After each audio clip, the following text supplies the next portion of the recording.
Alex London, CMO at G2. Today I'm going to show you how to use our MCP directly inside the workflow you're already using every day. First, make sure your G2 MCP server connector is turned on. Once that's connected, all it takes is a simple prompt.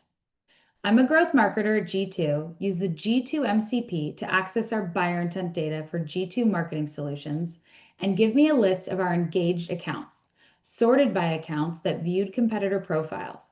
Include the competitor viewed and the category. Add a visualization showing the top competitors I'm most often compared to.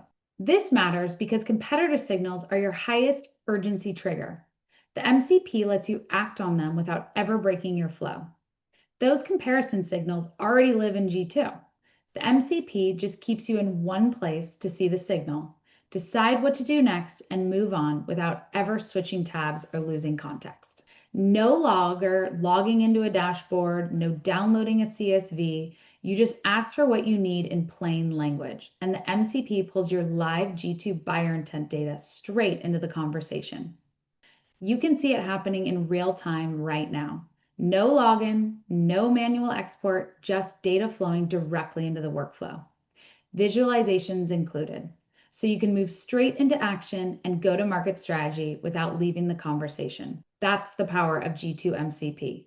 We're moving beyond static dashboards and bringing real-time buyer intent, review intelligence, and market context directly into the AI tools your team uses every day.